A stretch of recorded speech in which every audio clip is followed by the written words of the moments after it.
Hello everyone. तो सबने part 1 कर लिया होगा मेरी समझ से, और अगर नहीं किया है पार्ट 1 तो मैं यहाँ पे ऊपर डाल दे रहा हूँ लिंक। तो पहले पार्ट 1 खत्म करो ट्रायंगल्स का और उसके बाद पार्ट 2 पे आना है। और जैसे जैसे मैं बोल रहा हूँ वैसे वैसे करते रहना है। पूरा का पूरा पोर्शन कैट का खत्म हो जाएगा और in next 40 days we will finish everything.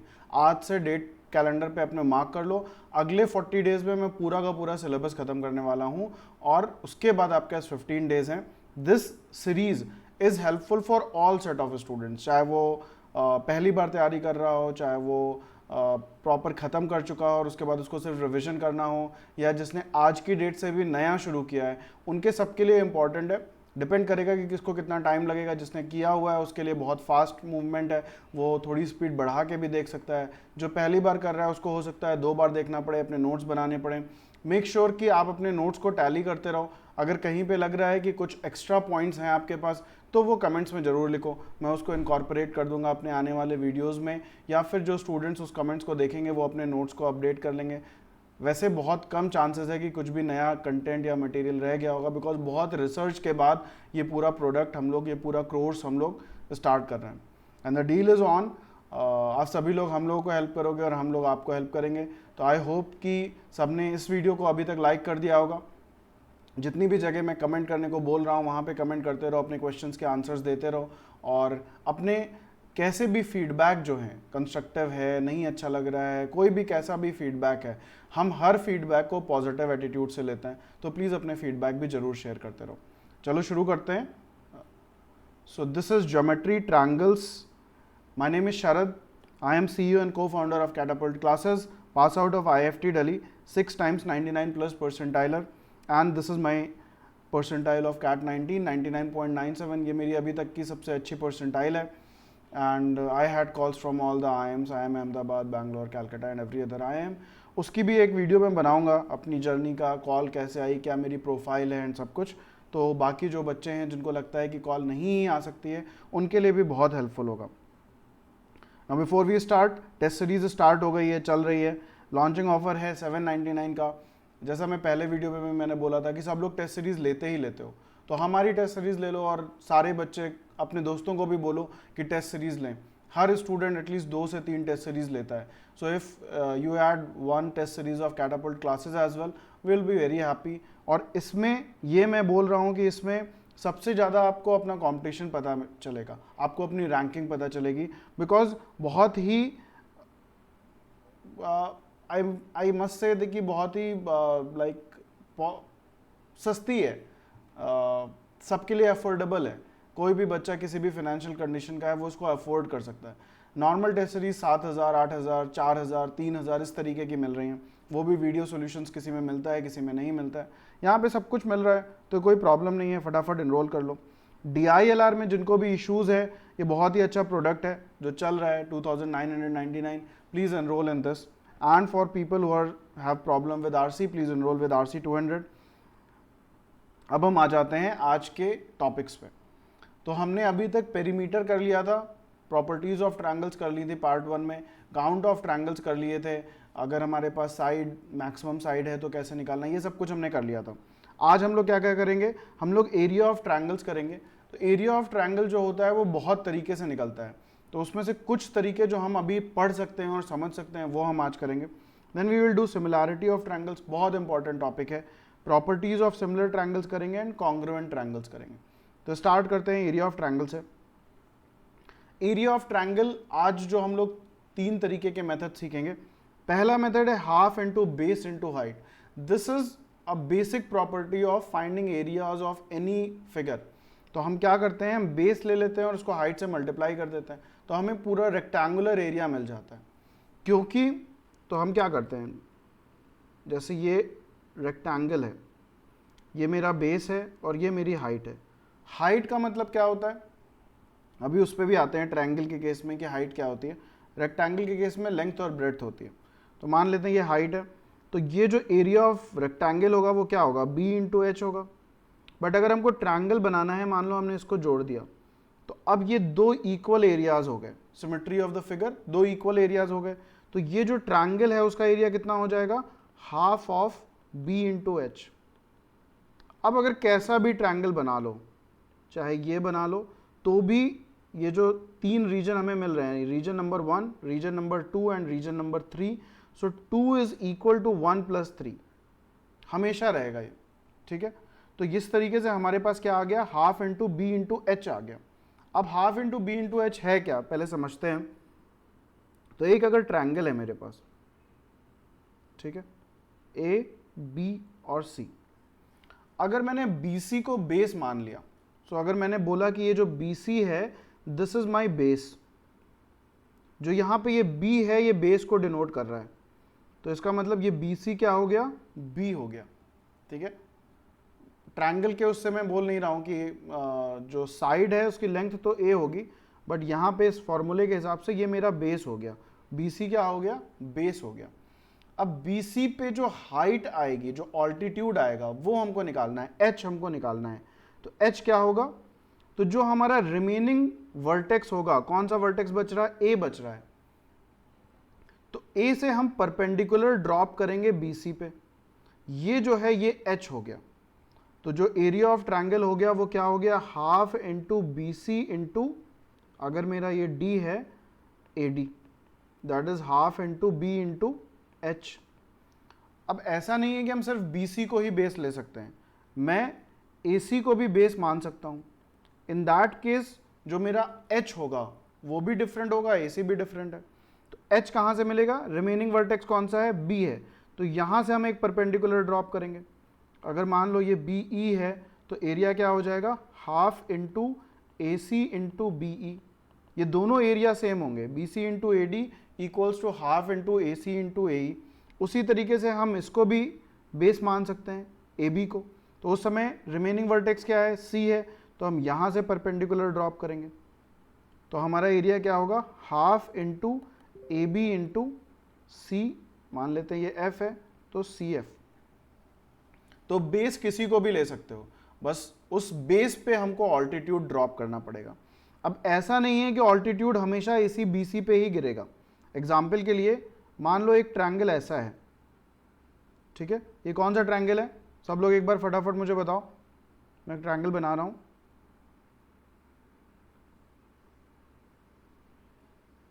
A B और सी, ये कौन सा ट्रायंगल है, सब लोग कमेंट में करके मुझे बताओगे, ठीक है। आई होप कि सबने सही कमेंट किया हो। तो कौन सा ट्रायंगल है ये ऑब्ट्यूज एंगल ट्रायंगल है। क्यों, बिकॉज इसका एक एंगल जो है वो 90 डिग्री से ज़्यादा है। अब अगर मैं BC को बेस मान लूँ, मेरा बेस अगर BC है, तो मुझे BC पे ऑल्टीट्यूड ड्रॉप करना है। कहाँ से ड्रॉप करना है, जो रिमेनिंग वर्टेक्स है उससे ड्रॉप करना है। रिमेनिंग वर्टेक्स कौन सा है, A है, तो अब A से ऑल्टीट्यूड यहाँ पे नहीं गिरेगा। ऑल्टीट्यूड का मतलब क्या है, इस लाइन BC पे इसको एक्सटेंड कर दो, ठीक है। सिर्फ BC पे हमें हाइट चेक करनी है, तो BC को एक्सटेंड कर दो। अब इस लाइन पे कहीं पे भी जो ऑल्टीट्यूड आएगा, जो परपेंडिकुलर आएगा, तो ये जो AD है that is H for BC, तो एरिया क्या होगा, half into BC into AD। तो जो ये ऑल्टीट्यूड है ये जरूरी नहीं है कि उसी बेस पे गिरे, राइट। इस ऑल्टीट्यूड का मतलब क्या है, ऑल्टीट्यूड का मतलब फिर से एक बार ध्यान से समझ लो। ऑल्टीट्यूड का मतलब है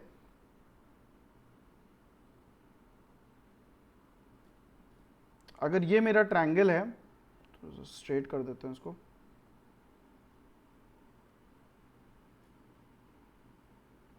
अगर ये मेरा ट्रायंगल है ABC, तो ऑल्टीट्यूड का मतलब हुआ कि जो अगर मैं BC को बेस मान के चलूं, अगर BC मेरा बेस है तो इस लाइन को एक्सटेंड कर दो, ठीक है। और ये जो रिमेनिंग वर्टेक्स है उससे एक पैरेलल लाइन ड्रॉ करो। पैरेलल किस पे करनी है, BC के पैरेलल करनी है। अब इन दोनों पैरेलल लाइन के बीच में जो शॉर्टेस्ट डिस्टेंस है that will always be a perpendicular distance, तो ये H होगा इस BC के लिए, ठीक है। तो अब ये H कहीं पे भी निकाल लो, चाहे यहाँ से ड्रॉप करके निकाल लो, चाहे यहाँ से ड्रॉप करके निकाल लो, चाहे यहाँ से निकाल लो, चाहे यहाँ से निकाल लो, ये H हमेशा सेम रहेगा। बिकॉज दो पैरेलल लाइन के बीच में जो डिस्टेंस होती है, जो शॉर्टेस्ट डिस्टेंस होती है, that will be a perpendicular distance, और वो हमेशा सेम रहती है। तो ये हमेशा हर जगह हमें H ही मिलेगा। तो जरूरी नहीं है कि हमको ये वैल्यू दी हुई हो सकता हो क्वेश्चन में कुछ इस तरीके से फिगर हो और तुमको ये H यहाँ पे दिया हो और एरिया निकालना हो, तो तुमको ये ढूंढने की ज़रूरत नहीं है कि AD नहीं दिया है तो मैं नहीं निकाल सकता हूँ। इन दोनों लाइन के बीच की जो भी शॉर्टेस्ट डिस्टेंस है या परपेंडिकुलर डिस्टेंस है वो अगर हमें पता है तो हम एरिया निकाल सकते हैं। एरिया क्या हो जाएगा, half into B C into H. Now this H can be taken from here here here, यहाँ से यहाँ से यहाँ से, कहीं से भी ले सकते हैं। तो आई होप कि एच का कॉन्सेप्ट सबको क्लियर हो गया होगा, बेस का कॉन्सेप्ट क्लियर हो गया होगा, ऑल्टीट्यूड किधर से लेना है ये कॉन्सेप्ट क्लियर हो गया होगा। उसी तरीके से अगर मैं इसको ले लूँ, ए बी को ले लूँ, तो हम क्या करेंगे, इससे एक पैरेलल लाइन ड्रॉ करेंगे ए बी के। अब इस पैरेलल लाइन पे कहीं पे भी एच ले लो, ठीक है, जहां पे भी लेना है वहां ले लो। ये सब परपेंडिकुलर ड्रॉप करो, किसी भी पॉइंट से परपेंडिकुलर ड्रॉप करो, और वो सारे के सारे हमें एच देंगे। किसके लिए देंगे, इस ए बी के लिए देंगे। ठीक है, तो आई होप कि अभी सबको क्लियर हो गया होगा। तो ये फॉर्मूला बहुत इंपॉर्टेंट है, बहुत यूजफुल है, बेसिकली हम लोग बहुत ज़्यादा इसको यूज़ करते हैं, तो ये सबको क्लियर हो जाना चाहिए। नेक्स्ट फॉर्मूला है, इसको हम हीरोज फॉर्मूला बोलते हैं। यहाँ पे जो एस है, this S is called semi perimeter. ठीक है, पेरीमीटर हमको पता था P which is A plus B plus C. तो अगर मेरा ट्रायंगल ABC है, if this is a ABC triangle, तो ये A है, ये B है और ये C है, तो P की वैल्यू क्या है, A plus B plus C. And S क्या है, S is equal to P by two, that is A plus B plus C by two. ये हो गया मेरा semi perimeter, that is S। और एरिया कैसे निकलेगा, S into S minus A into S minus B into S minus C, और इस पूरे का अंडर रूट। तो अगर एग्जाम्पल में मान लो ये 10 है, ये 11 है और ये 12 है, तो 12 10 22, उसको मान लो, इसको भी 12 मान लो, 24 10 34, तो s की वैल्यू क्या हो जाएगी, s की वैल्यू 17 हो जाएगी। और एरिया क्या हो जाएगा, 17 इंटू 7 इंटू 5 इंटू 5। अब इसको जब हम सॉल्व करेंगे, जो भी वैल्यू आएगी that will be the area that we'll can calculate using this formula. तो अगर तीनों साइड दिए हुए हैं तो हम इसको निकाल सकते हैं इससे, बट ये बहुत प्रेफर्ड नहीं है, बिकॉज इसको कैलकुलेट करने में बहुत ज़्यादा टाइम लगता है, तो इसको लास्ट रिजॉर्ट में यूज़ करना, लेकिन पता होना चाहिए। ठीक है, 15th फॉर्मूला जो है, 15th रूल जो है, ये भी बहुत इंपॉर्टेंट रूल है। अब ये क्या कह रहा है, मान लो एक मेरा ट्रायंगल है A B C, A B सी, ये हो गया ए, ये हो गया सी और ये हो गया बी। तो ये कह रहा है half A B sine theta. ठीक है, तो इसका मतलब क्या है, जो ये साइन थीटा है, the sine theta is included angle. तो जो हम दो साइड्स लेंगे, जैसे हमने यहाँ पे ए और बी लिया, तो इसके बीच का जो एंगल है that is theta. So half A into B into sine C. इसको बेटर तरीके से हम लिख सकते थे यहाँ पे, half into A into B into sine सी। तो जो रिमेनिंग साइड है उसका एंगल लेना है, तो ये is equal to half into A into C into sine B is also equal to half into C into B into sine A. तो ये भी हमारा एक फॉर्मूला है जिससे हम एरिया ऑफ ट्रायंगल निकाल लेते हैं। तो अगर दो साइड दिया हुआ है, इंक्लूडेड एंगल दिया हुआ है, तो हम निकाल सकते हैं, या फिर कोई भी दो एंगल अगर हमें पता है तो तीसरा एंगल तो हम अपने आप निकाल सकते हैं। जैसे मान लो क्वेश्चन ऐसा है कुछ, ठीक है, ये 10 है, ये 12 है, ये एंगल दिया हुआ है 50, ये एंगल दिया हुआ है 60। अब हमें एरिया निकालना है, तो हम इसको सीधे सीधे निकाल सकते हैं। ये कितना हो जाएगा, 70 डिग्री हो जाएगा। कैसे हो गया, sum of interior angles of a triangle is 180 degree. Part 1 में हमने किया है, तो अगर भूल गए हो तो फिर से रिवाइज कर लो, और भूलना चाहिए नहीं किसी को। तो अब हमारे पास एरिया ऑफ ट्रायंगल कितना हो गया, half into 10 into 12 into sine 70, right. So this is how we can use this particular formula. बहुत ज़्यादा यूज है इसके। लास्ट ये जो प्रॉपर्टी है, this is the most important property, बहुत ज़्यादा यूज होने वाला है इसका। This property is related to rule number 13। Property क्या है, ratio of area of two triangles is equal to ratio of bases if triangles are between same parallel lines. मतलब एक ये है पैरेलल लाइन, एक ये है पैरेलल लाइन। अब इसका जो h होगा वो तो हमेशा सेम होगा, एच सेम होगा। अब मान लो एक पॉइंट ये सब इक्विडिस्टेंट पॉइंट्स हमने ले लिए। एक ट्रायंगल, ये ए है, ये बी है, ये सी है, ये डी है और ये ई है। एक ट्रायंगल मैंने ए बी को यूज़ करके बनाया, एक और ट्रायंगल मैंने ए बी को यूज़ करके बनाया, एक ट्रायंगल मैंने ए और डी को यूज़ करके बनाया, एक ट्रायंगल मैंने बी और डी को यूज़ करके बनाया। तो अब इन सारे ट्रायंगल्स का अगर मुझे एरिया निकालना है, ये एफ हो गया, ये जी हो गया, ये एच हो गया, ये आई हो गया, अगर इन ट्रायंगल्स का मुझे एरिया निकालना है तो एरिया क्या होगा? Half into A B into H, half into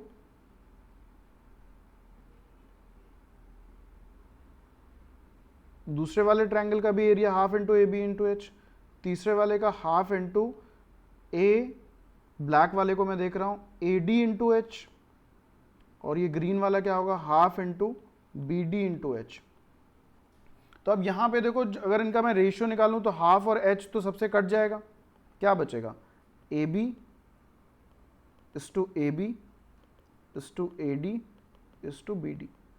यानी कि अगर बेस सेम है तो चाहे जैसा भी ट्रायंगल बनाओ, अगर सेम पैरेलल लाइन के बीच में बन रहा है, सेम पैरेलल लाइन का मतलब है कि जो ये वर्टेक्स जो ऑपोजिट साइड है, जो रिमेनिंग साइड है, वो एक ही पैरेलल लाइन पे होना चाहिए। अगर ये यहाँ पे हो जाएगा तो ये फॉर्मूला नहीं वैलिड होगा। अब इस पैरेलल लाइन पे कहीं पे भी बना दो, मान लो मैं इसको और एक्सटेंड कर दूं, इतना एक्सटेंड कर दूं और ए बी से एक लाइन ये ऐसा ट्रायंगल बना दूं, इसका भी एरिया इसके बराबर ही होगा। So if we have this area, right, और हमने एक ये बना दिया,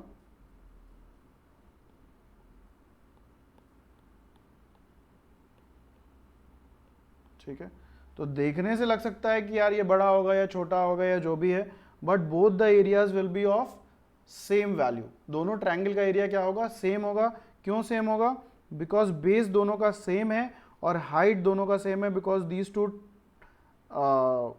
triangles are between same parallel line. इनका जो थर्ड वर्टेक्स है वो सेम पैरेलल लाइन पे है, एक ही लाइन पे है। तो अगर उसी लाइन पे है और ये दोनों लाइन पैरेलल है तो हमारा आंसर सेम ही आने वाला है। ठीक है, सेम लाइन पे ही सिर्फ मत देख लेना, पैरेलल लाइन होना चाहिए। मान लो ये ऐसी एक लाइन हो और दूसरा साइड यहाँ पे हो जाए, तो इन दोनों एरिया को हम कंपेयर नहीं कर सकते हैं, बिकॉज ये दोनों सेम पैरेलल लाइन के बीच में नहीं है। तो जो ए बी है उसके पैरेलल अगर हमने लाइन खींची, अब इस लाइन पे चाहे जितने भी ट्रायंगल बना दो, सबका एरिया सेम होने वाला है। तो ये बहुत इंपॉर्टेंट प्रॉपर्टी है। अब इसमें क्या है, अगर हमारा बेस सेम है तो दोनों एरिया सेम हो जाएंगे। अगर हमारा बेस डिफरेंट है तो एरिया किस रेशियो में होगा? बेस के रेशियो में हो जाएगा। तो ये चार प्रॉपर्टीज हैं, चार थ्योरम्स हैं। आई होप सबको समझ में आ गया होगा। अब कुछ क्वेश्चंस लगा लेते हैं। पहला क्वेश्चन है, in a triangle A B C, A B equals to 35, तो बना लेते हैं triangle. Triangle A B C, A B equals to 35, B C equals to 24 and AC equals to 53. Find the length of altitude AD on BC. तो ये altitude पड़ रहा है AD, इसकी लेंथ बतानी है। अब कैसे बता सकते हैं? altitude का अभी तक हमने सिर्फ एक ही फॉर्मूला किया है, that is half into B into H. तो अगर हम एरिया, अगर फिगर सेम है तो एरिया सेम होगा। तो दो तरीके से एरिया निकालते हैं, एक हम हीरोज फॉर्मूला से निकालते हैं। तो एस क्या होगा यहाँ पे? एस होगा 5 3 8, 5 3 8, दैट इज 44 प्लस 12, 56। कैसे निकाला मैंने? 35 plus 53 plus 24 divided by 2, that is 88 plus 24 divided by 2। इसको मैंने 44 कर लिया, इसको मैंने 12 कर लिया, दोनों को जोड़ लिया तो 56 आ गया। तो एस की वैल्यू 56 है, तो एरिया क्या होगा? 56 into 56 minus 35, that is 6 5 1, 5 3 2, into 53, that is 6 3 3, into 0, into 56 minus 24, 6 4 2, 5 2 3। अब इसको हम लोग सिंप्लीफाई कर लेते हैं, तो ये हो गया 8 into 7 into 7 into 3 into 3 into 8 into 4। तो तो ये एक पेयर हो गया, ये एक पेयर हो गया, 8 और 8 पेयर हो गया, and 4 is a perfect square. तो क्या वैल्यू निकल के आएगी, 8 into 7 into 3 into 2। Now this is what, this is equal to half into, अब अगर हमको AD निकालना है तो हम बेस क्या लेंगे, हम बेस BC को लेंगे, बिकॉज BC का ऑल्टीट्यूड AD है। तो BC यानी कि 24 इंटू AD, तो 8 और 3 कट गया, 24 कैंसिल हो गया, तो AD की वैल्यू क्या हो गई, 7 इंटू 2 इंटू 2, दैट इज 28। तो आंसर क्या हो गया, 28। तो आई होप सबको अभी समझ में आ गया होगा, एकदम क्लियर हो गया होगा। नेक्स्ट करते हैं।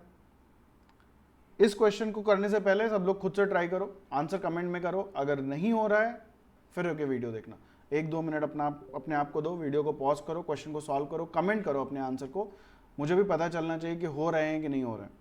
ठीक है, क्वेश्चन क्या है, in the following figure if B divides AC, so B divides AC in the ratio 3:2, so this is 3, this is 2.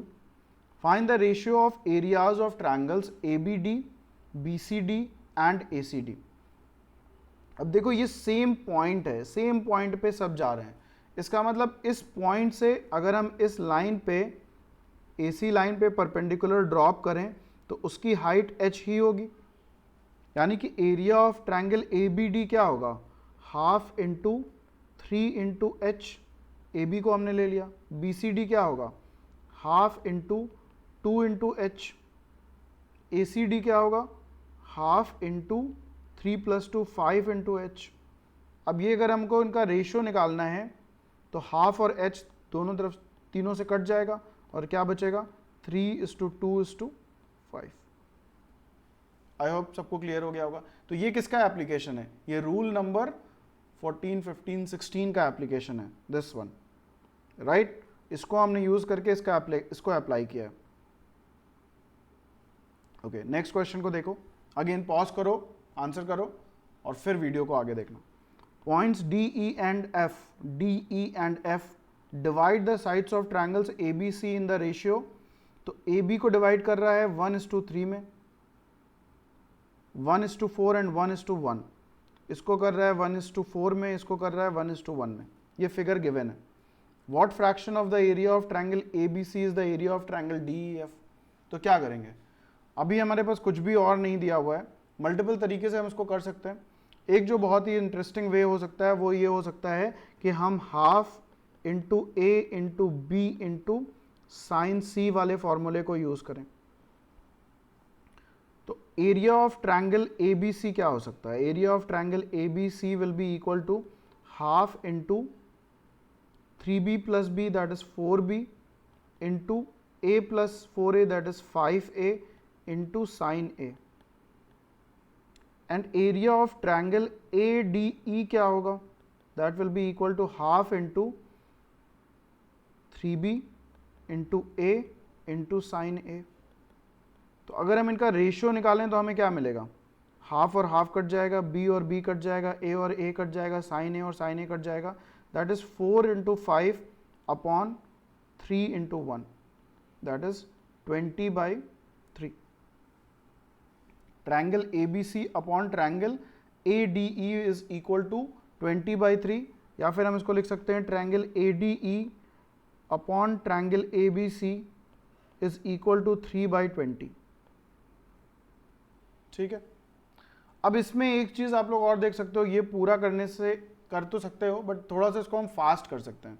अगर इस तरीके का कुछ है हमारे पास, अगर इस तरीके का कंस्ट्रक्शन हमें दिख रहा है तो उसमें हम क्या कर सकते हैं, जहाँ पे हमें ये लगाना है तो एक ये ट्रायंगल है और एक इसका पूरा बड़ा ट्रायंगल है। तो एरिया क्या हो रहा है, एरिया का रेशियो क्या हो रहा है, इसका साइड इंटू ये side that is 3AB upon इसका पूरा side that is A plus 4A that is 5A into 3B plus B that is 4B। AB cut जाएगा, 3/20 आ जाएगा। तो अब इस चीज़ को हम फास्ट तरीके से सबके लिए निकाल लेते हैं। इसको मैं रब कर देता हूं पूरा।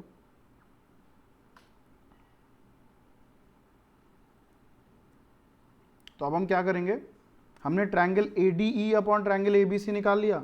अब triangle triangle B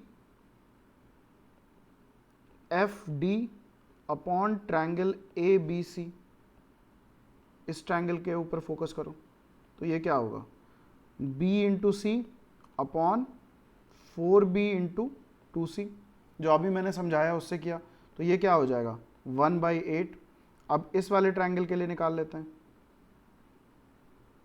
so triangle F E C upon triangle A B C will be equal to 4a into C upon 5a into 2c, तो ये क्या हो जाएगा 4/10, दैट इज 2/5। अब ट्रायंगल ए बी सी को मान लो 40x, तो triangle A D E क्या हो जाएगा 3/20 into 40x, that is 6x। कैसे निकाला, इस वाले से निकाला। सो ट्रायंगल ए डी ई क्या होगा, that will be equal to 3/20 into triangle A B C को हमने 40x लिया हुआ है, तो ये हो जाएगा 6x। उसी तरीके से यहाँ पे देखो ट्रायंगल बी एफ डी कितना होगा, that will B 8 into 40x, that is 5x। और ट्रायंगल एफ ई सी कितना होगा, ये हो जाएगा 2/5 into 40x, that is 16x। तो अब हमारे पास इन सारे ट्रायंगल्स का एरिया निकल आया, सारे टुकड़ों का एरिया निकल आया, और पूरे का भी मतलब इन टुकड़ों का एरिया निकल आया और पूरे का एरिया निकल आया। तो जो ये रिमेनिंग था, जो डी ई एफ था, जो हमें निकालना है, तो ये क्या होगा, this will be equal to 40x minus 6x minus 5x minus 16x, तो that is 40x minus 11 6 17 27x, that is 13x। अब निकालना क्या है, what fraction of the area of triangle A B C is the area of triangle D E F. तो हमें निकालना है triangle D E F is equal to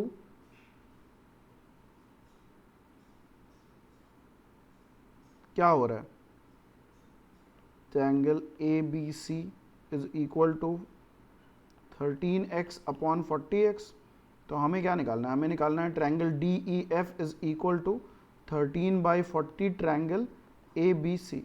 इसका मतलब 13/40 ऑफ ए बी सी है, तो कितना फ्रैक्शन है 13/40, तो आंसर क्या आ जाएगा 13/40। इसका कुछ क्वेश्चन ये भी आ सकता था कि परसेंटेज क्या होगा वगैरह वगैरह वगैरह, तो हम इनको सबको निकाल सकते हैं। So this is the answer. And what we did, we used the property of area of triangle using included angle, यानी कि half A B sine theta को यूज़ करके हमने निकाल लिया।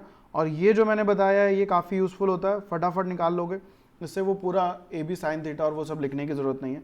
अगर कभी भी इस तरीके से इंक्लूडेड एंगल वाले फिगर मिल रहे हैं तो वहाँ पे क्या होगा, ये वाला जो एरिया है अपॉन ये जो एरिया है, तो सीधे साइड को मल्टीप्लाई कर दो, दोनों साइड को, and you will have the answer. कौन से साइड को मल्टीप्लाई करना है, जिसमें इंक्लूडेड एंगल है। 3 साइड होंगे तो कंफ्यूज नहीं होना है कि किस साइड को मल्टीप्लाई करना है, उस साइड को मल्टीप्लाई करना है जिस साइड में एंगल जो इंक्लूडेड है वो है, ठीक है। तो यहाँ पे हम 3b इंटू ए कर रहे हैं, डी को नहीं मल्टीप्लाई कर रहे हैं। आई होप सबको क्लियर हो गया होगा। आगे बढ़ते हैं। ओके तो अभी हमने एरियाज के क्वेश्चंस किए, नाउ वी हैव सिमिलैरिटी। तो ट्रायंगल्स जो सिमिलर होते हैं, पहले तो मतलब समझ लेते हैं कि सिमिलर ट्रायंगल का मतलब क्या है। सिमिलर ट्रायंगल का मतलब यह है कि जो उनका शेप है वो सेम है, size can be anything. For example एक ये राइट एंगल ट्रायंगल है, ठीक है, मान लेते हैं आइसोसेलेस राइट एंगल ट्रायंगल है, और एक ये आइसोसेलेस राइट एंगल ट्रायंगल है।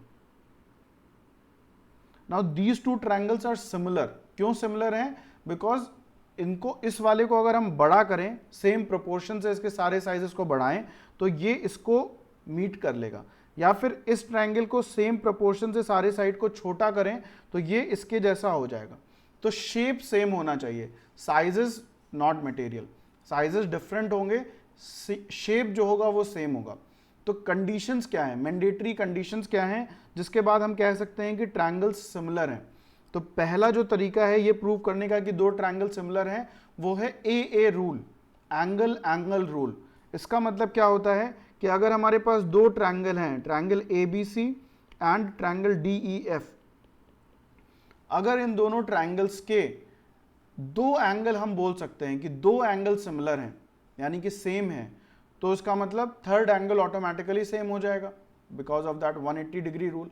एंड हम ये कह सकते हैं कि ये दोनों ट्रायंगल सिमिलर हैं। जैसे मान लो एक ये ट्रायंगल है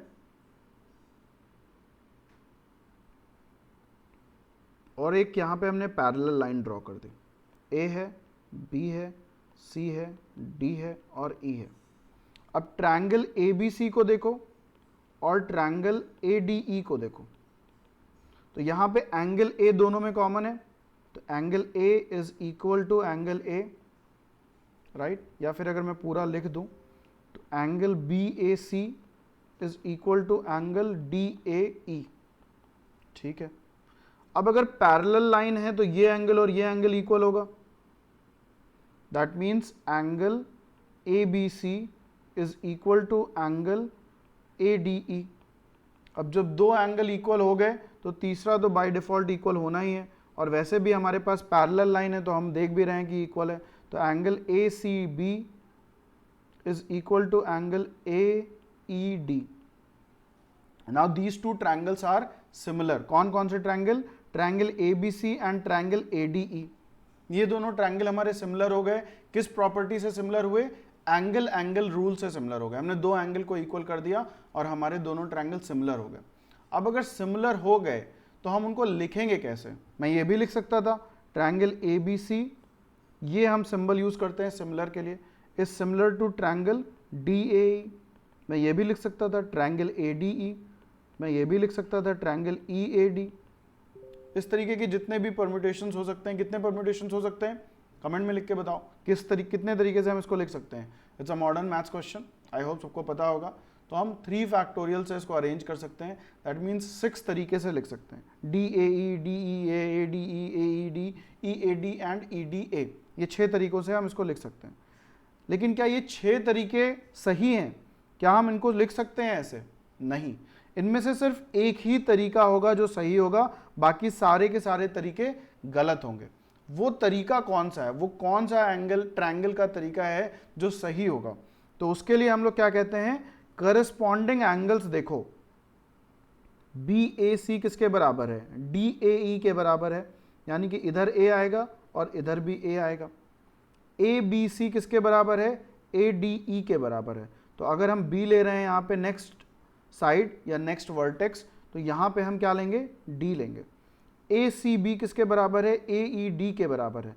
तो अगर हम यहाँ पे सी ले रहे हैं तो हम यहाँ पे ई लेंगे। तो triangle A B C is similar to triangle A D E, not to triangle A E D या डी ई ई या फिर ई ए डी। इनके सबके सिमिलर नहीं है। ये लिखना इस तरीके से क्यों बहुत ज़रूरी है? बहुत ही इंपॉर्टेंट है, ये सबसे इंपॉर्टेंट चीज़ है सिमिलर ट्रायंगल्स में। अगर ये नहीं सही से लिखोगे तो क्वेश्चंस गलत होंगे। पहली चीज़ तो ये हमको ये बताता है कि कौन सा एंगल किस एंगल के बराबर है। तो बहुत ही कॉम्प्लेक्स फिगर्स मिलेंगे, तो उसमें हम सबसे पहले तो ये आइडेंटिफाई कर पाते हैं कि कौन सा एंगल किस एंगल के बराबर है। दूसरा, अगर ट्रायंगल्स सिमिलर हो जाते हैं तो ratio of corresponding sides are same. ठीक है, ये अगर कोई भी दो ट्रायंगल सिमिलर हैं तो ये सारी कंडीशंस फुलफिल होती हैं। तो एंगल्स इक्वल हो गए, ये हमने प्रूव भी किया, एक प्रॉपर्टी है, ए रूल लगाया। अगर इस दो एंगल हमारे इक्वल हो गए तो हम कह सकते हैं कि ट्रायंगल सिमिलर है। अगर ट्रायंगल सिमिलर है तो फिर क्या क्या होगा? तो क्या होगा? Ratio of corresponding sides will be same. Now what does it mean? It means that इसका एक साइड लिया ए बी, तो उसके करस्पॉन्डिंग हमको ए डी लेना है। We cannot take A E, we cannot take any other thing. ये जो साइड है, ये जो ट्रायंगल है, ये ब्लू वाला ट्रायंगल ए बी सी जो है, ये इस बड़े ट्रायंगल के सिमिलर है ना, ए डी ई के सिमिलर है ना। तो जब हम ए डी ई को छोटा करेंगे तो इधर आएंगे, इसको बड़ा करेंगे तो इधर आएंगे। अगर इसका हम ओरिएंटेशन बदल दें तो हम नहीं पहुंच सकते हैं ना वहां तक। तो इसलिए इसके करस्पॉन्डिंग ये होगा, इस बी के करस्पॉन्डिंग ई होगा, सी के करस्पॉन्डिंग बी के करस्पॉन्डिंग डी होगा और सी के करस्पॉन्डिंग ई होगा। तो A B upon A D is equal to A C upon A E is equal to B C upon D E. ये 3 ratio हुए, इसका मतलब हुआ करस्पॉन्डिंग साइड्स। तो करस्पॉन्डिंग साइड्स का जो रेशियो है वो हमेशा सेम रहेगा व्हेन 2 ट्रायंगल्स आर सिमिलर। पहली चीज क्या सेम रहेगी, एंगल्स इक्वल रहेंगे। दूसरा क्या है, करस्पॉन्डिंग साइड्स जो हैं उनका जो रेशियो है वो सेम रहेगा। ठीक है, तो ये तो हमारा पहला रूल हो गया। ए रूल से हम प्रूव कर सकते हैं कि ट्रायंगल सिमिलर है। दूसरा क्या है, S A S rule. Again ध्यान रखना, ए एस एस मत कर देना, ए एस एस करोगे तो क्या हो जाओगे, राइट, सही समझो। तो प्लीज मैं नहीं चाहता हूं कि तुम ऐसे बनो, मैं चाहता हूं कि तुम इंसान ही रहो। ठीक है, तो ए एस एस नहीं होना है किसी को। क्या रूल लगाना है यहां पे, रूल लगाना है एस ए एस। तो एस ए एस रूल क्या कहता है, एस ए एस रूल कहता है कि अगर हमारे पास 2 ट्रायंगल हैं, ठीक है, इसका एक एंगल हमको पता है कि ये सेम है, और इस एंगल से जो इंक्लूडेड साइड्स हैं, देखो एकदम सेम चलना है, एस ए एस। तो अगर हम ये प्रूव कर लें कि ए बी सी और ये डी ई एफ है, अगर हम ये प्रूव कर लें कि A B upon D E is equal to B C upon E F, ये दोनों करस्पॉन्डिंग साइड्स का रेशियो सेम है, अगर हम ये प्रूव कर लें, और एंगल जो इंटरमीडिएट एंगल है, एंगल बी और इधर एंगल ई, ये दोनों सेम है, तो हम कह सकते हैं कि दोनों ट्रायंगल सिमिलर हैं। यानी कि ये सारी कंडीशंस उन पे फुलफिल होगी, यानी कि ये एंगल इक्वल होगा, और ये एंगल इक्वल होगा। सो this is called S A S rule of similarity. तो आई होप ये सबको समझ में आ गया होगा। लास्ट रूल है एस एस एस रूल। अगर हम किसी भी तरीके से ये प्रूव कर सकते हैं, अगर ट्रायंगल ए बी सी और ट्रायंगल डी ई एफ है, और अगर हम ये प्रूव कर सकते हैं that A B upon D E equals to A C upon D F is equal to B C upon E F, यानी कि तीनों साइड्स का रेशियो सेम है, अगर हम ये प्रूव कर लेते हैं तो using rule S S S दोनों ट्रायंगल्स हमारे सिमिलर हो जाएंगे। अब अगर ट्रायंगल सिमिलर हो गए तो फिर हमें फ़ायदा क्या मिलेगा, अगर ट्रायंगल सिमिलर हो जाते हैं तो हमको पहली चीज़ जो पता है, ratio of corresponding sides same होंगे। तो चाहे हम इधर से निकाल लें, हमको नहीं पता है कि साइड्स का रेशियो सेम है कि नहीं, लेकिन ए रूल लगा दिया तो उसके बाद अब हमको पता चल जाएगा कि दोनों साइड्स का रेशियो सेम है, तो हम उसको फिर आगे यूज़ कर सकते हैं। ऐसे एस लगा दिया तो बाकी दोनों एंगल सेम हो जाएंगे, ऑल एंगल्स आर इक्वल, 2 चीज़ें हो गई। ये जो सी और डी और ई है, ये भी बहुत इंपॉर्टेंट है। सी कहता है ratio of perimeter is equal to ratio of corresponding sides. ठीक है, मतलब क्या है, ए बी सी और डी ई एफ अगर है तो A B upon D E is equal to B C upon E F is equal to A C upon D F is equal to perimeter of triangle A B C upon perimeter of triangle D E F. This will also be equal to altitude, corresponding altitudes. ठीक है, तो अगर ए B के respect में सी से altitude डालो और D के लिए एफ से ऑल्टीट्यूड डालो तो करस्पॉन्डिंग ऑल्टीट्यूड्स का रेशियो भी सेम होगा। सर्कम रेडियस अभी हम लोग आगे करेंगे, उसका भी रेशियो सेम होगा, इन रेडियस का भी रेशियो सेम होगा, करस्पॉन्डिंग मीडियंस का भी रेशियो सेम होगा। ये तीनों चीज़ अभी हम सब लोग आगे करेंगे। लेंथ ऑफ एंगल बाइसेक्टर का भी रेशियो सेम होगा, करस्पॉन्डिंग एंगल बाइसेक्टर। तो करस्पॉन्डिंग वर्ड बहुत इंपॉर्टेंट है, और ये हमें कैसे पता चलेगा, जब हम इसको सही से लिखेंगे। तो ए बी के रिस्पेक्ट पे ऑल्टीट्यूड, डी के रिस्पेक्ट पे ऑल्टीट्यूड, दोनों का रेशियो सेम होगा। बी सी के रिस्पेक्ट पे ऑल्टीट्यूड एंड ई एफ के रिस्पेक्ट पे ऑल्टीट्यूड, इसका रेशियो भी सेम होगा। तो इस तरीके से हमारे सारे रेशियो सेम होंगे, वैल्यू नहीं सेम है, रेशियो सेम है। ठीक है, तो वैल्यू मत सेम कर लेना, रेशियो सिर्फ सेम है। जो लास्ट चीज़ हमको पता चलती है वो ये है कि ratio of area is equal to ratio of squares of corresponding sides. इसको प्रूव कर सकते हैं, एक सिंपल उससे प्रूव कर देता हूँ मैं फटाफट। मान लो ये ए बी सी है और ये डी ई एफ है, दोनों सिमिलर हैं। ठीक, तो ये सी हो गया, ये बी हो गया, ये ए हो गया। अब अगर मान लेते हैं हम कि A B upon D E equals to K, that is A B equals to K D E. ठीक है, तो ये ना लिख के इधर लिख लेते हैं, ये हो गया F, ये हो गया E, ये हो गया D। तो AB क्या होगा, AB हो जाएगा KF, AC क्या हो जाएगा KE, और ये हो जाएगा KD। ठीक है, बिकॉज करस्पॉन्डिंग साइड्स का रेशियो सेम होता है। तो ये हमारा आ गया। ट्रायंगल्स अगर सिमिलर हैं तो angle A will be equal to angle D, angle B will be equal to angle E, and angle C will be equal to angle F। अब अगर हम एरिया ऑफ ट्रायंगल ABC निकालें तो हम लिख सकते हैं half into KF into KE into sine A। अगर हम DEF का एरिया निकालें तो उसको हम लिख सकते हैं half into F into E into sine D। Now A and D are same, तो ये दोनों कट गए, हाफ और हाफ कट गया, F और F कट गया, E और E कट गया, तो क्या बचा K square, which is what, which is square of ratio of their sides.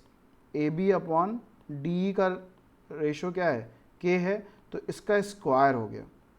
Area में स्क्वायर क्यों हो रहा है, बिकॉज एरिया जो यूनिट है, जो एरिया होता है वो दो लेंथ से मिलता है। एरिया की जो यूनिट होती है वो square centimetre, square millimetre, square होती है, राइट। हम AB इंटू AC दो लेंथ को मल्टीप्लाई करते हैं। बाकी हर जगह पे पेरीमीटर हो, साइड्स हो, ऑल्टीट्यूड हो, रेडियस हो, यहाँ पे हम सिंगल लेंथ को लेते हैं। तो जब हम सिंगल लेंथ को लेते हैं तो रेशियो सेम रहता है K के बराबर। जब हम एरिया ले रहे हैं तो यहाँ पे हम क्या कर रहे हैं, दो लेंथ्स को मल्टीप्लाई कर रहे हैं। तो जब हम दो लेंथ्स को मल्टीप्लाई करते हैं तो एरिया का जो रेशियो होता है वो K स्क्वायर के बराबर हो जाता है। बहुत इंपॉर्टेंट प्रॉपर्टी है, काफ़ी जगह हम लोग इसको यूज़ करेंगे। ठीक है, अब ये एक चीज़ है, इसको तुम लोगों को देखना है, वीडियो को पॉज करो, और ये जो एक फिगर है इसमें दो सिमिलर ट्रायंगल्स हैं, उनका सिमिलर ट्रायंगल्स कौन कौन से हैं करस्पॉन्डिंग साइड्स के करेक्ट ऑर्डर में कमेंट में लिखो। ठीक है, ये तुम लोगों को करना है। आई होप कि लिख लिया होगा। वीडियो को पॉज करो, लिखो, तब तक मैं उसको बताता हूँ। तो अब क्या है, यहाँ पे एक ट्रायंगल देखो, ये AED, और एक ट्रायंगल कौन सा होगा, ये AC और B। अब यहाँ पे दिया हुआ है angle D equals to angle B, angle A equals to angle A। अब अगर दो एंगल हमारे सेम हो गए तो तीसरा एंगल तो सेम हो ही जाएगा, that is angle C is equal to angle E। तो अगर मैं गलत जगह लिख दिया, angle E is equal to angle C, ये मेरा ग्रीन वाला हो गया, this is green triangle, this is blue triangle. तो अब अगर मैं ग्रीन ट्रायंगल को लिखूं DAE, ट्रायंगल DAE, तो वो किसके सिमिलर होगा, ट्रायंगल BAC। ये ऑर्डर बनना चाहिए। अब ऑर्डर कुछ भी हो सकता है, तुम ADE लिख सकते हो, तो उस केस में क्या हो जाएगा, ABC हो जाएगा। कोई EAD लिख सकता है, तो उसके केस में क्या हो जाएगा, CAB हो जाएगा। लेकिन हमें क्या देखना है, D के रिस्पेक्ट में B आना चाहिए, A के रिस्पेक्ट में A आना चाहिए, और E के रिस्पेक्ट में C आना चाहिए। आई होप सबने सही लिखा होगा कमेंट में भी। अब हम सिमिलैरिटी कैसे देखते हैं, तो जब भी क्वेश्चंस आएगा, अगर उसमें तुमको दो एंगल सिमिलर दिख रहे हैं, एक कॉमन एंगल दिख रहा है, कोई दूसरे सिमिलर एंगल, सेम एंगल दिख रहे हैं, तो सिमिलैरिटी वहाँ पे लग जाएगी। कॉमन एंगल यूजुअली मिल जाता है हम लोगों को, या फिर पैरेलल लाइंस होती हैं। तो दो केसेस में देखो, क्योंकि पैरेलल लाइन जब भी बनती है, अगर दो पैरेलल लाइन है तो ये एंगल, ये एंगल, ये एंगल, ये एंगल इक्वल हो गया, दो एंगल हमें इक्वल मिल जाते हैं। तो हमेशा पैरेलल लाइंस पे फोकस करो, या फिर कॉमन एंगल्स पे फोकस करो। सेम एंगल्स अगर गिवन है तो उस पे फोकस करो, तो सिमिलर ट्रायंगल्स आइडेंटिफाई कर लोगे। ठीक है, आगे बढ़ते हैं। अगेन ये क्वेश्चन है सेम चीज के लिए, कि तुम लोग आइडेंटिफाई करो कि कौन कौन से ट्रायंगल होंगे। तो इसको भी कमेंट में लिखो, मैं यहाँ पे बना रहा हूँ। तो दो ट्रायंगल हमको यहाँ पे सिमिलर दिख रहे हैं, एक ट्रायंगल ABD है, या फिर इसमें देखो ये पिंक वाला ट्रायंगल है, और एक ये पूरा ग्रीन ट्रायंगल है। तो पिंक वाले में एंगल A है, एंगल B है, और एंगल D है। ग्रीन वाले में एंगल A और एंगल A कॉमन है, angle B is equal to angle C, angle D will automatically will be equal to this angle ACB, तो यहाँ पे एंगल B आ जाएगा। तो अब ट्रायंगल कौन से बने? Triangle ABD is similar to triangle ACB। ध्यान देना, देखो ABD ये ट्रायंगल किसके सिमिलर है? इस ऑर्डर में सिमिलर है, ठीक है। तो अगर मैं इसको अलग से बना दूं तो ABD के सिमिलर कौन सा ट्रायंगल बनेगा? ये रोटेट हो जाएगा, ये C इधर आ जाएगा और फिर जो भी ट्रायंगल जैसा भी बन रहा है वो तुम्हारा हो जाएगा, यानी कि ACB तुम्हारा सिमिलर होगा, A के करस्पॉन्डिंग A, B के करस्पॉन्डिंग C और फिर D के करस्पॉन्डिंग B। तो ये आइडेंटिफाई करना था, इसी ऑर्डर में होना चाहिए था। आई होप सबने कर लिया होगा। यहाँ पे देखो, यहाँ पे दो हमें राइट एंगल ट्रायंगल मिल रहे हैं, एक ये राइट एंगल ट्रायंगल मिल रहा है और एक ये राइट एंगल ट्रायंगल मिल रहा है। तो यहाँ पे भी करस्पॉन्डिंग साइड्स लिखो। एंगल C कॉमन है तो angle C will be equal to, black वाला पहले लिख लेता हूँ, एंगल C ब्लैक वाले में कौन कौन से? एंगल C, एंगल E और एंगल D। ब्लू वाले में कौन कौन से हो जाएंगे? एंगल C और एंगल C कॉमन है, एंगल E 90 डिग्री है तो उसके करस्पॉन्डिंग कौन सा आएगा? Angle B। तो angle D will be left with angle A। तो triangle CED is similar to triangle CBA। अब उसको किसी भी ऑर्डर में लिख सकते हो, CDE लिख सकते हो, दैट इज CAB, या कुछ भी कर सकते हो। सो इस तरीके से करस्पॉन्डिंग ऑर्डर लिखना बहुत ज़रूरी है, बहुत इंपॉर्टेंट है। This is the crux of similarity of triangles. एक और असाइनमेंट है, तो यहाँ पे तुम्हें दो सिमिलर ट्रायंगल मिल रहे हैं, यहाँ पे तुम्हें तीन सिमिलर ट्रायंगल मिल रहे हैं और यहाँ पे भी तुम्हें तीन सिमिलर ट्रायंगल मिल रहे हैं। मैं लिख दे रहा हूँ, अगर ये F है और ये G है तो triangle DGF is similar to triangle, देखो G के करस्पॉन्डिंग G आना चाहिए बिकॉज ये एंगल और ये एंगल सेम है। पैरेलल लाइन है तो ये एंगल और ये एंगल सेम है, यानी कि F के करस्पॉन्डिंग A आना चाहिए और ये क्या हो जाएगा? B। So triangle DGF is similar to triangle BGA। कैसे पता किया? जैसे ही पैरेलल लाइन दिखी तो ये एंगल और ये एंगल इक्वल हो गया, ये एंगल और ये एंगल इक्वल हो गया, ये तो ऑटोमेटिकली इक्वल हो ही गया, और वैसे भी वर्टिकली ऑपोजिट एंगल है तो इक्वल हो गया। तो ये दोनों ट्रायंगल हमारे सिमिलर हो गए। मैं यहाँ पे इस वाले फिगर में तीन ट्रायंगल्स आइडेंटिफाई करके बता रहा हूँ, थर्ड फिगर के तीनों ट्रायंगल्स आइडेंटिफाई करके तुम लोगों को खुद से लिखने हैं। देखो ये कह रहा है कि AB is parallel to DF, तो ये और ये दोनों लाइन पैरेलल हैं, तो इसका मतलब ये एंगल और ये एंगल इक्वल होगा और ये एंगल और ये एंगल इक्वल होगा, ये हमारा कॉमन एंगल है। तो triangle CFD is similar to triangle CAB। एक हमने निकाल लिया। फिर क्या कह रहा है ये? BF is parallel to DE, तो ये और ये पैरेलल है, तो ये एंगल और ये एंगल, ये एंगल और ये एंगल, और ये तो हमारा कॉमन है।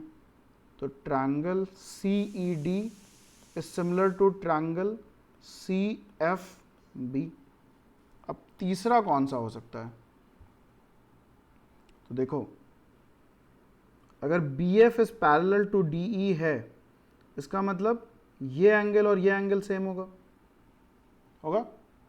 उसी तरीके से अगर AB is parallel to FD है,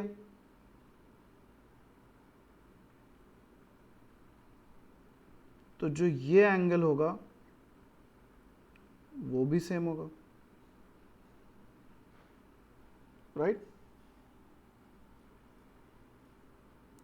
ये एंगल और ये एंगल ऑटोमेटिकली सेम हो गया। तो तीसरा ट्रायंगल कौन सा हो गया? Triangle AFB is similar to triangle A नहीं होगा, ट्रायंगल FED। तो ये तीनों सिमिलर ट्रायंगल्स इसमें मिल रहे हैं, ये मैंने आइडेंटिफाई करके बता दिए।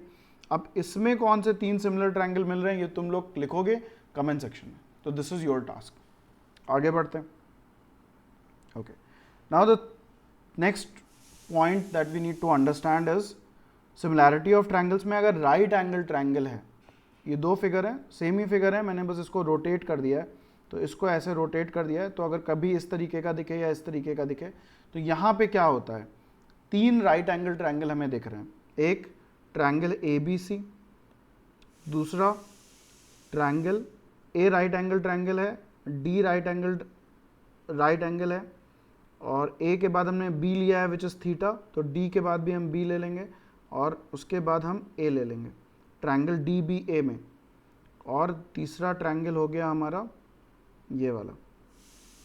अगर ये राइट एंगल ट्रायंगल था तो ये भी राइट एंगल ट्रायंगल ही होगा, राइट एंगल ही होगा। तो ट्रायंगल फिर से D लिया, उसके बाद हमने थीटा लिया था, इस बार थीटा हमें कहाँ मिल रहा है, A के साइड पे मिल रहा है, तो DA और C।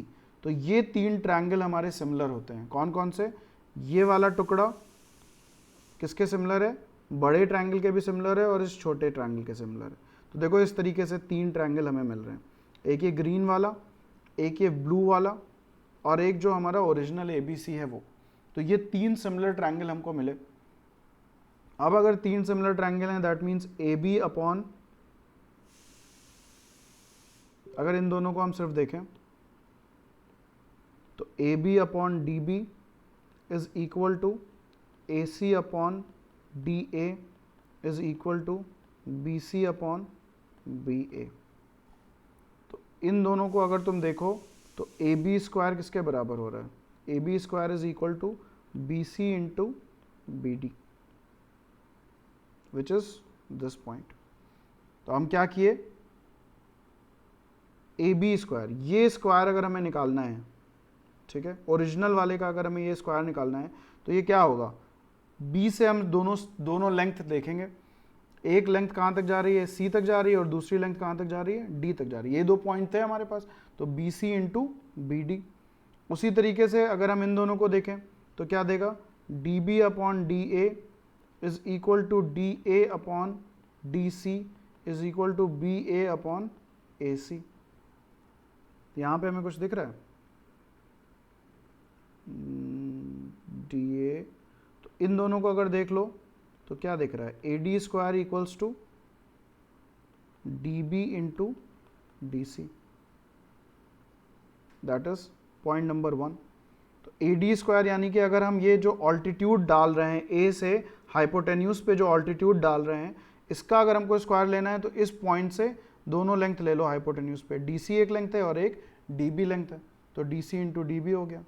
उसी तरीके से अगर हम ABC और DAC को देखें तो AB अपॉन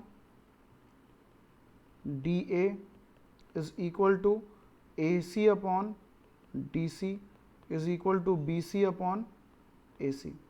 इन दोनों को देखो तो AC square is equal to CB into CD। अब हमने क्या किया, अब हमने AC स्क्वायर लिया है, तो इस वर्टेक्स पे अगर हम एंड हुए हैं तो यहाँ से हम करेंगे CD एक लेंथ मिलेगी और एक लेंथ क्या मिलेगी, CB मिलेगी। तो ये हो गया हमारा AC square is equal to CB into CD। तो ये जो तीन फॉर्मूले हैं ये बहुत इंपॉर्टेंट है, काफ़ी यूज़ होते हैं क्वेश्चंस में, तो इसको भी आप सब लोग अपने दिमाग में बैठा लो। अगर यहाँ से हमने ऑल्टीट्यूड डाला हाइपोटेन्यूज पे, तो ये जो ऑल्टीट्यूड है ये AD स्क्वायर क्या होगा, AD स्क्वायर होगा, यहाँ से लेंथ ले लो और यहाँ से लेंथ ले लो। लेंथ हमेशा हमें जो मल्टीप्लाई हो रही है वो हाइपोटेन्यूज पे ही लेनी है।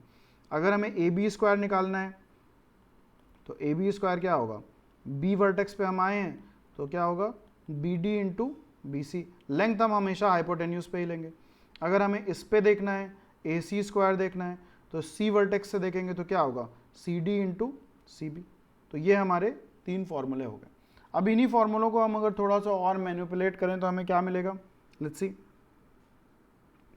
अगर हम इन दोनों को डिवाइड कर दें तो हमें क्या मिल रहा है, AB square upon AC square is equal to BD upon CD। AB square upon AC square is equal to BD upon CD। AB है तो पहले B वाला साइड लिया, AC है तो फिर हमने CD वाला साइड लिया। उसी तरीके से अगर हम इन दोनों को डिवाइड कर दें, AD square upon AB square, ये क्या देगा, ये हमें देगा CD अपॉन CB। मतलब AD स्क्वायर ये और इधर से हमने एक साइड लिया, मतलब ये ऑल्टीट्यूड और हमने एक साइड लिया, तो हमें क्या मिल रहा है, इस जगह से जो वर्टेक्स हमारा रिमेनिंग वर्टेक्स है सी डी इस ऑल्टीट्यूड तक अपॉन बी तक, ठीक है। उसी तरीके से अगर हम तीसरा कौन सा होगा, ए बी ए सी ले लिया है, ए डी ए बी ले लिया है, तो ए डी ए सी होगा। तो A D square upon A C square अगर हम लोग करें तो हमें क्या मिलेगा, B D upon B C. Same चीज़ अगर हम दूसरे साइड पे जा रहे हैं, अगर हम A D square upon A C square ले रहे हैं, तो ये वर्टेक्स रिमेनिंग है, तो पहले ए डी था तो बी डी ले लिया, फिर ए सी था तो बी सी ले लिया। तो ये भी हम लोग इस तरीके से भी याद कर सकते हैं और इसको भी हम लोग आगे यूज़ कर सकते हैं। तो इसी का एप्लीकेशन है, ये काफ़ी यूज़फुल है और एग्जाम में क्वेश्चन ऐसे ही दिखते हैं, फिगर्स ऐसे दिखते हैं। अगर ये सब याद रहेगा दिमाग में, ये फिगर्स बने होंगे तो आराम से कर लोगे। तो प्लीज़ इसको मेक श्योर करो कि याद हो जाए और ये फिगर्स दिमाग में रहें। वीडियो देखोगे तो डेफिनेटली ये सारी चीज़ें एग्जाम में तुम्हारे दिमाग में आएंगी, बिकॉज सब देख भी रहे हो, सुन भी रहे हो, और मैं क्वेश्चंस भी करवा रहा हूँ कि लिखो, कमेंट करो। So every sense of your body is working, so you will do well in exam as well. Retention power जो होती है वो बढ़ जाती है। अब इसके बेसिस पे कुछ क्वेश्चंस कर लेते हैं। क्वेश्चन क्या है, in triangles A B C and P Q R, तो एक दो ट्रायंगल है हमारे पास A B C and P Q R, angle A is equal to angle P, angle C is equal to angle R. तो by default दोनों triangle similar हो गए, तीसरा एंगल सिमिलर सेम ही होगा। तो triangle A B C is similar to triangle P Q R, ठीक है।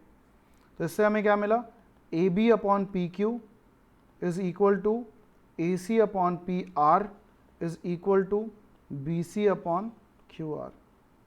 क्या क्या दिया हुआ है, ए बी की वैल्यू दी हुई है 8, पी आर की वैल्यू दी हुई है 16, पी क्यू हमें निकालना है, तो 8 upon P Q is equal to A C भी हमें निकालना है, A C upon P R which is 16 is equal to B C which is 24 and Q R which is 6। तो अब ये क्या हो गया, ये 4 हो गया, तो ए सी की वैल्यू क्या हो जाएगी 16 इंटू 4 विच इज 64, और पी क्यू की वैल्यू क्या हो जाएगी 8/4 दैट इज 2। तो हमारा आंसर क्या हो गया 64 and 2 similar triangles corresponding sides. अगर ये सही से नहीं लिखे होते तो ये सॉल्व नहीं होता, तो ये लिखना बहुत इंपॉर्टेंट है, ये ध्यान रखना सब लोग। नेक्स्ट आते हैं, in the square A B C D, ये हमारा स्क्वायर है A B C D, A B is extended and E is a point on A B, E is a point on AB such that CE ये जो है intersects AD at F and BD at G. The length of FG and GC are 3 and 5 unit. FG और GC की जो length है वो 3 और 5 unit है, तो ये 3 हो गया और ये 5 हो गया। Find EF, ये हमें निकालना है। अब हम क्या कर सकते हैं, तो मैंने कहा था कि अगर हम, मतलब अभी तो हमको पता ही है कि हम सिमिलर ट्रायंगल्स यूज़ कर रहे हैं, अगर नहीं भी पता होता तो भी अभी जितनी इन्फॉर्मेशन दी हुई है इससे कुछ ज़्यादा कर नहीं सकते हो। तो कोशिश करा करो कि सिमिलैरिटी कहीं पे मिल रहे हैं, सिमिलर ट्रायंगल्स दिख रहे हैं कि नहीं दिख रहे हैं। तो आइडेंटिफाई अगर तुम लोग करो, पैरेलल लाइंस देखो तो ये और ये दोनों पैरेलल हैं, तो ये एंगल और ये एंगल इक्वल हो जाएगा, ये वर्टिकली ऑपोजिट एंगल इक्वल है ही है, और ये भी पैरेलल की वजह से इक्वल हो जाएगा। तो triangle D G F is similar to triangle BGC। तो हमें क्या मिल रहा है, DG upon BG is equal to DF upon BC is equal to GF upon GC। Value put कर लेते हैं, GF अपॉन GC की वैल्यू हमको पता है दैट इज 3/5। तो DF अपॉन BC से हमें पता चल जाएगा कि ये जो DF है वो लेट्स से 3x यूनिट है, BC पूरा का पूरा 5x यूनिट है, तो ये कितना हो जाएगा 2x यूनिट हो जाएगा। अब देखो, थोड़ा सा मैं इसको फिर से कर देता हूँ, ये 3y कर देता हूँ, ये 2y और ये 5y, क्योंकि x हम पहले से ले चुके हैं, ये 3 है ये 5 है। अब हमें निकालना है x, तो इसका मतलब है कि हमें यहाँ पे फोकस करना है। इस ट्रायंगल के सिमिलर ट्रायंगल कौन सा है, ये देखो, ये भी सिमिलर है, ये वर्टिकली ऑपोजिट, ये भी 90 डिग्री, ये भी 90 डिग्री, काम हो गया हमारा। अब यहाँ पे बना लेते हैं। तो हमारे पास क्या है, triangle E A F is similar to triangle A 90 degree है, डी 90 डिग्री है, एफ और एफ सेम है, तो E A F is similar to C D F. तो अब यहाँ पे क्या है, E A upon C D is equal to A F upon D F is equal to E F upon C F. E A हमें निकालना है X, C D की वैल्यू हमको पता है,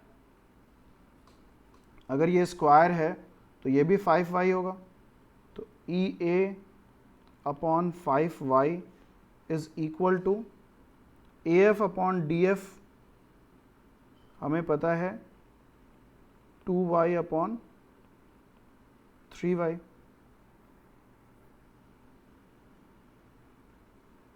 is equal to E F, E F हमको निकालना है, sorry, so this is x upon E F upon C F. C F हमको पता है, ये पूरी लेंथ दैट इज 8, ये y कट गया, तो x की वैल्यू क्या हो गई, 16/3। That's your answer. so x equals to 16/3। E A की वैल्यू अब हम लोग निकाल सकते हैं, पहले नहीं निकाल सकते थे। ई ए की वैल्यू जो आएगी वो हमारी y के रिस्पेक्ट में आएगी, तो अब वो हमारी कंफर्म नहीं होगी कि ये की वैल्यू क्या है, जो y होगा उसके हिसाब से हमारी वैल्यू आएगी। But x we can definitely calculate, that is 16/3। तो सिमिलर ट्रायंगल्स आइडेंटिफाई करना बहुत इंपॉर्टेंट है। आई होप सबको समझ में आ गया होगा। आगे बढ़ते हैं। ओके, नेक्स्ट क्वेश्चन है, in rectangle A B C D, ये एक रेक्टेंगल है A B C D, A B की वैल्यू 2 है तो उसको 2 कर देते हैं, बी सी की वैल्यू 1 है, point E is taken on side C D, यहाँ पे पॉइंट ई लिया गया है, such that angle B A F, angle B A F ये angle is equal to angle E A D, इस angle के बराबर है, where F is the mid point, तो ये 0.5 हो गया और ये भी 0.5 हो गया। Find length D E, D E हमको निकालना है, तो ये भी 1 हो जाएगा बिकॉज रेक्टेंगल है, ये 90 डिग्री है, ये भी 90 डिग्री है, तो हम कह सकते हैं कि triangle A D E is similar to triangle A B F. अब क्या है, A D upon A B is equal to A E upon A F is equal to D E upon B F. निकालना क्या है, D E निकालना है, तो ये निकालना है, बी एफ की वैल्यू हमको पता है 0.5, so D E upon 0.5 is equal to A E की वैल्यू नहीं पता है तो इसको नहीं देखते हैं। ए डी की वैल्यू इधर देखो, ए डी की वैल्यू पता है 1, ए बी की वैल्यू पता है 2, तो डी ई की वैल्यू क्या हो जाएगी 0.5/2 that is 5/20 that is 1/4 that is 0.25। So D ई की वैल्यू हो जाएगी 0.25। ठीक है, आगे बढ़ते हैं। एक और क्वेश्चन है, in the figure given A B E F and C D are perpendicular, ये सब परपेंडिकुलर है। If A B is to C D is 3:4, ये 3x है और ये 4x है, या फिर 3:4 भी लिख सकते हो, 3 और 4 लिख सकते हो। Find the ratio of B F is to F D. तो अब अगर हमारे पास ये तीनों पैरेलल लाइंस हैं तो एक हमको ट्रायंगल मिल रहा है, ये भी 90 डिग्री है, ये सब परपेंडिकुलर्स हैं तो ये भी 90 डिग्री है। तो अगर इसको देखो, इस ट्रायंगल को और इस पूरे बड़े ट्रायंगल को, तो ऐसा क्वेश्चन हमने अभी पहले भी किया हुआ है, सिमिलैरिटी प्रूफ की है। तो triangle B E F is similar to, ये एंगल और ये एंगल इक्वल है और एंगल बी कॉमन है, तो ट्रायंगल बी सी डी। तो यहाँ से हमें क्या मिल रहा है, B E upon B C is equal to B F upon B D is equal to E F upon C D. उसके बाद इधर देखो, इस ट्रायंगल को देखो, और इस पूरे बड़े ट्रायंगल को देखो। तो सेम चीज़ यहाँ पे भी होगी, ये 90 डिग्री है, ये 90 डिग्री है, ये एंगल कॉमन है। So triangle D E F is similar to triangle D A B. तो यहाँ पे देखो D E upon D A is equal to D F upon D B is equal to E F upon A B. अब यहाँ पे क्या होगा, अगर हम देखें तो B F upon F D हमको यहाँ, B F upon B D हमको यहाँ पे दिख रहा है और D F upon B D हमको यहाँ पे दिख रहा है। ठीक है, और हमें क्या चाहिए, और हमें क्या मिल रहा है, हमें निकालना है क्या है, B F upon F D हमें निकालना है। और हमें दिया हुआ है ए बी और सी डी दिया हुआ है, सी डी ई एफ और ए बी ई एफ। ठीक है, तो यहाँ पे लिखो F D upon D B is equal to E F upon A B की वैल्यू कर देते हैं 3x, और इधर हम लिख लेते हैं B D upon B F is equal to C D upon E F. C D की वैल्यू हमको पता है 4x, तो इसको हम कर देते हैं 4x। अब अगर हम दोनों साइड को मल्टीप्लाई कर दें, इसको इससे मल्टीप्लाई कर दें, इसको इससे मल्टीप्लाई कर दें, तो भी कुछ चेंज नहीं होना चाहिए। तो F D upon D B into B D upon P F is equal to E F upon 3x into 4x upon E F. ये और ये कट गया, बी डी और बी डी कट गया, क्या बचा, F D upon F B is equal to 4/3, x और x कट गया। निकालना क्या है, B F upon F D निकालना है, that is B F upon F D will be equal to 3/4। ये ध्यान रखना हमेशा कि क्या रेशियो निकालना है, B F upon F D निकालना है तो हम क्या करेंगे, 3/4 मार्क करेंगे, 4/3 नहीं मार्क करेंगे। तो बहुत बार क्या होता है कि 4/3 निकला, हमने फट से जाके 4/3 मार्क कर दिया। तो क्वेश्चन को सॉल्व करते समय एक बार ये जरूर देखना कि आखिर क्या रेशियो हमें निकालना है, और जो रेशियो निकालना है वही रेशियो वहां पे जाके मार्क करना है। आगे देखते हैं। So this question is triangle A B C shown below, D E is parallel to B C, D E upon B C equals to 1/4। तो ये x है और ये 4x है। If area of the triangle A D E is 10, ये 10 है। Find the area of the triangle C E D and the area of the trapezium B C E D. Okay, तो पहले तो हम ये कह सकते हैं कि triangle A D E is similar to triangle A B C, because D is parallel to B C, तो ये एंगल और ये एंगल इक्वल हो जाएगा, और ये एंगल और ये एंगल इक्वल हो जाएंगे। ये तो सबको पता हो गया, समझ में आ गया होगा। तो इसके हिसाब से हम ये कह सकते हैं कि एरिया अगर ADE का दिया हुआ है, area triangle ADE upon area triangle ABC will be equal to DE square upon BC square, right. Ratio of area is equal to ratio of squares of sides. तो ये हो जाएगा x square upon 16x square is equal to 10 upon triangle ABC। x square कट गया, तो area of triangle ABC will be equal to 160। तो ये जो ट्रेपीजियम है BCED, इसका एरिया कितना हो जाएगा, 160 माइनस 10, दैट इज 150। ये पूरा ABC 160 है, दिस होल ABC इज 160, इसमें ये छोटा टुकड़ा 10 है, तो ये जो बचा ये कितना हो गया, 150 हो गया। तो इसकी वैल्यू तो हमारी आ गई 150। अब हमें बताना है area of triangle CED,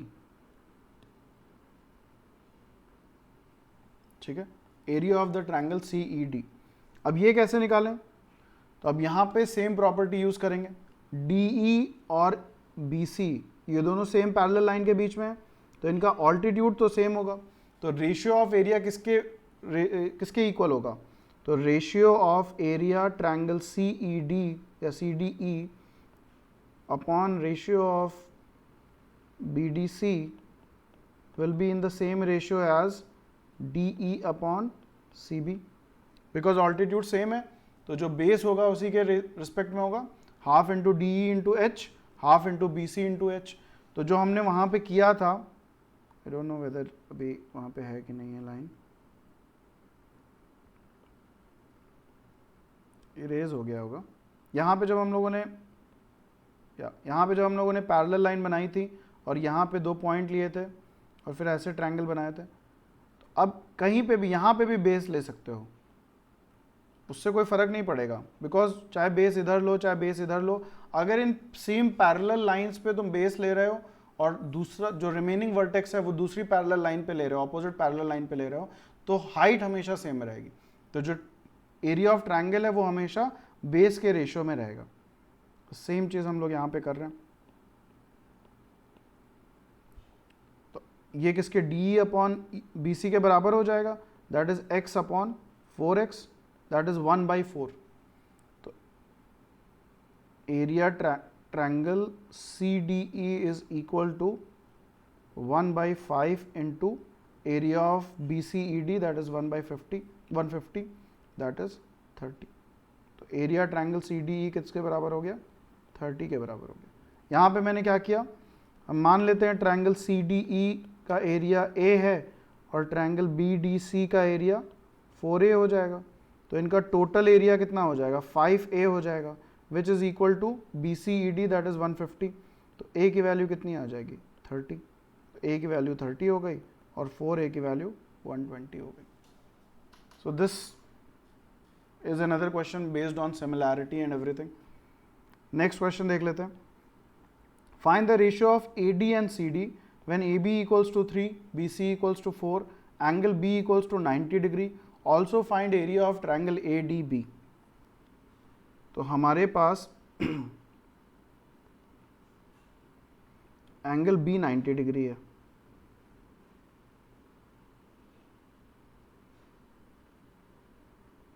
ABC. B is 90 degree. Find the ratio of AD and CD when AB equals to 3, BC equals to 4,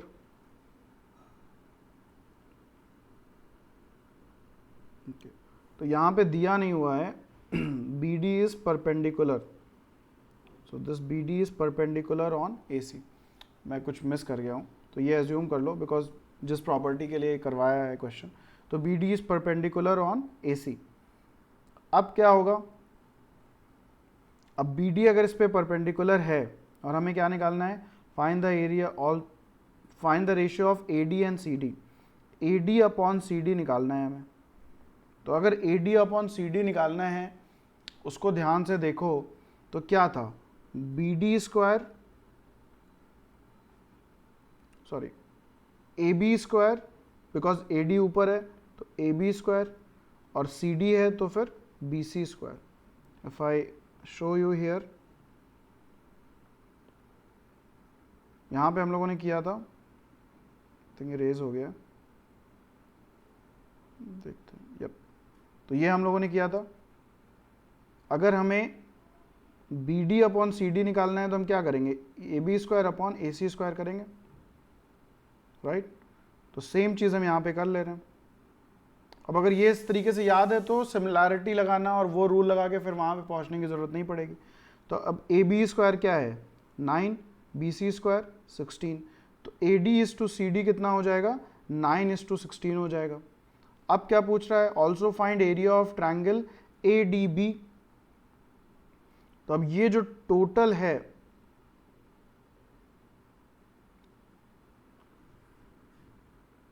area of triangle ABC कितना होगा, बहुत तरीके से निकाल सकते हैं बट मैं सिमिलैरिटी यूज करना चाह रहा था। तो एरिया ऑफ ट्रायंगल ABC होगा 1/2 इंटू 3 इंटू 4, बिकॉज ये बेस हमने ले लिया और ये परपेंडिकुलर यानी कि ये ऑल्टीट्यूड हो गया रिमेन थर्ड वर्टेक्स से, तो ये हो गया 6 यूनिट। अब triangle ABC is similar to triangle ADB, ये हम लोग कर चुके हैं।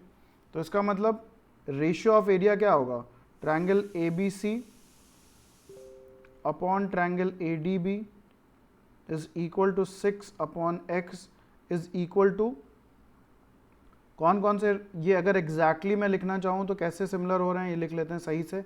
ए बी सी है तो ए होगा, बी है तो डी होगा, और सी है तो फिर बी होगा। अब यहाँ पे हमारे पास क्या है, हमको बस ये देखना है 6/x है, हमको ऐसा रेशो देखना है ए डी बी में जो हमको पता हो। तो ए डी बी में हमको ए बी ही पता है सिर्फ, तो A B square, A B के करस्पॉन्डिंग ऊपर क्या मिल रहा है, A C square. Right angle triangle है तो ए सी की वैल्यू क्या हो जाएगी, 5 हो जाएगी। पाइथागोरस थ्योरम है 5 square equals to 3 square plus 4 square. ये राइट एंगल ट्रायंगल को जब हम लोग डिस्कस करेंगे अभी आगे चल के, तो वहाँ पे ये पाइथागोरियन ट्रिपलेट और ये सब कुछ बता दूंगा। That's why I was avoiding, but इसके बगैर नहीं हो रहा है। तो ये हो जाएगा 25/AB स्क्वायर विच इज़ 9, तो x हो जाएगा 54/25, दैट इज़ जो भी वैल्यू आ रही हो 2.16,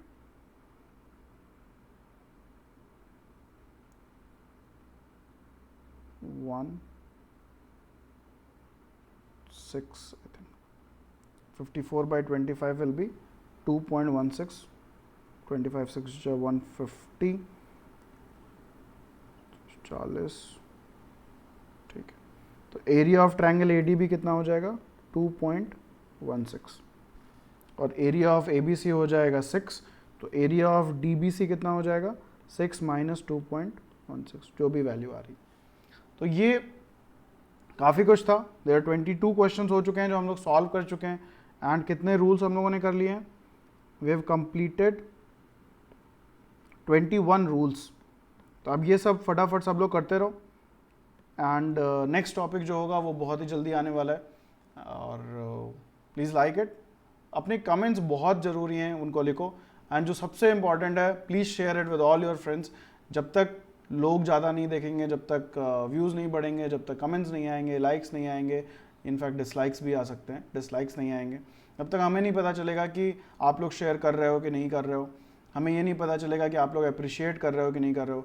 so this kind of series I can continue only if all of you share it. If all of you share it, spread it to every aspirant of MBA, अपने college के group में, अपने schools के groups में, अपने cat के preparatory groups होते हैं वहाँ पे, FB ग्रुप्स हैं, टेलीग्राम ग्रुप्स हैं, हर जगह पे शेयर करो, and share about us, and will continue giving you lot of free content, lot of good content, lot of content जो आपको कहीं नहीं मिलेगा, एकदम अरेंज्ड मैनर में देने वाला हूँ मैं।